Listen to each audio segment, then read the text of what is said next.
Ya, kita lanjutkan lagi karena ini videonya 10 menit ya maksudnya.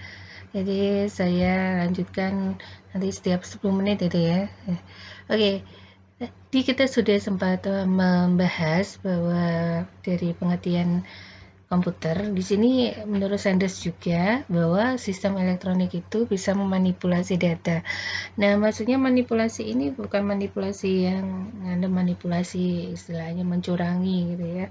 Tapi memanipulasi data itu dari data yang sudah kita input nanti akan diolah menjadi apa gitu ya. Jadi kan kita menginginkan ini saya punya data nih gitu ya, data-data yang kita masukkan di dalam komputer, mudahnya data angka-angka. Dan nanti akan saya bentuk apa? Itu bisa bermacam-macam sesuai dengan kebutuhan Anda. Itu yang namanya manipulasi data. Bukan berarti nanti saya diminta mengumpulkan data nih gitu ya. Terus saya inputkan datanya, loh ini kelihatannya angkanya tidak sesuai, saya ganti, bukan itu ya. Jadi yang dimasukkan manipulasi tadi mengolah untuk berbagai macam hasilnya nanti gitu kan. Bisa nanti menjadi perhitungan, bisa juga nanti hanya semacam rekapan gitu ya, rekapan atau hanya mengelompokkan data-data saja tidak apa-apa gitu ya. Bisa bermacam-macam. Satu data itu nanti bisa diolah bermacam-macam sesuai kebutuhan, bisa beda-beda dengan teman-temannya gitu ya. Oke. Nah, di dalam menghasilkan pengolahan data itu nanti perlu adanya tadi instruksi-instruksi tadi ya, pemrosesan input tadi. Kita tidak bisa umpama kita ingin datanya ditambahkan atau dikalikan. Itu kan ada program untuk pengalihan, penambahan. Itu yang namanya instruksi. Jadi yang pertama tadi ada input, terus pemrosesan input tadi membutuhkan instruksi. Nanti kan ada namanya instruksi gitu kan. Kayak kita meminta, itu sebetulnya kita menyuruh komputer itu untuk melakukan ya sesuai dengan kehendak kita, kebutuhan kita, melakukan tolong tambahkan gitu ya. Nah, itu kan dia sudah langsung otomatis untuk melakukan instruksi yang kita inginkan.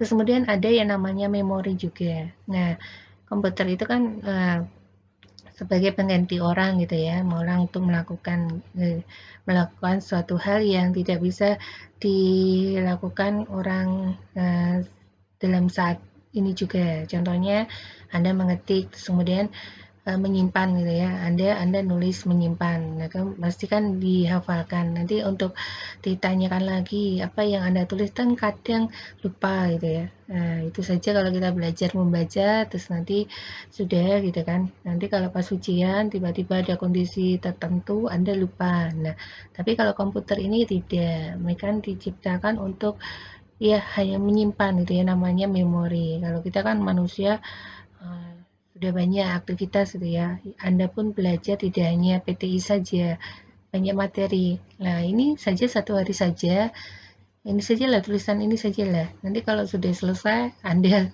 bahkan tidak hafal gitu ya. Cuma oh itu pernah itu kalau pas saat ini. Kalau sudah nanti pas ujian itu mana ya materinya itu ya, itu kadang lupa. Nah, kalau komputer memang dirancang khusus untuk melakukan kegiatan tadi, untuk membantu ya salah satunya menyimpan dari kegiatan yang sudah dilakukan atau yang kita lakukan. Nah, itu yang namanya memori.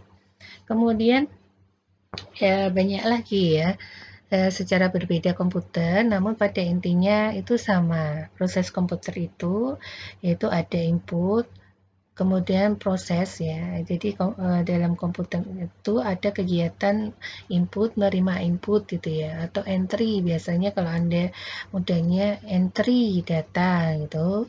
Kemudian mengolah input gitu ya, itu memproses dari tulisan-tulisan kita nanti ya seperti ini gitu ya. Kita nulis di PowerPoint.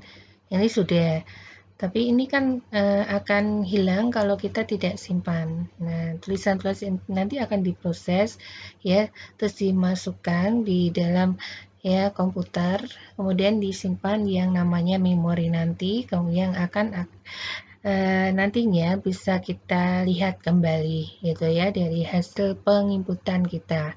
Kemudian di sini ada yang namanya program. Jadi ada beberapa istilah yang kita kenal di dalam komputer gitu ya, atau ilmu PTI ini biasanya ilmu komputer secara umumnya. Ada input, ada pengolahan input atau proses gitu ya, terus atau pengolahan data, ada yang namanya juga output, keluaran pengolahan dari input tersebut.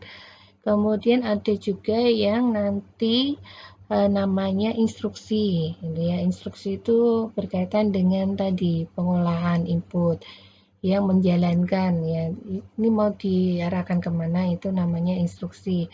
Kemudian ada program. Program di sini yang kita lihat bahwa di sini ada contohnya tulisan ya program komputer itu biasanya nanti ada yang namanya software atau ya atau perangkat lunak dalam perangkat lunak atau kita sebut sebagai aplikasi. Nah, contohnya seperti itu yang namanya program. Nah, kita lanjutkan. Jadi di dalam komputer tadi dia tidak bisa bekerja tanpa ada beberapa sistem ya. Sistem di sini yaitu suatu rangkaian ya. Kalau di komputer ya rangkaian komponen-komponen atau peralatan ya yang saling berhubungan kayak ini. Kalau kita mengetik gitu ya, kita beli ini aja lah mudahnya beli laptop gitu ya.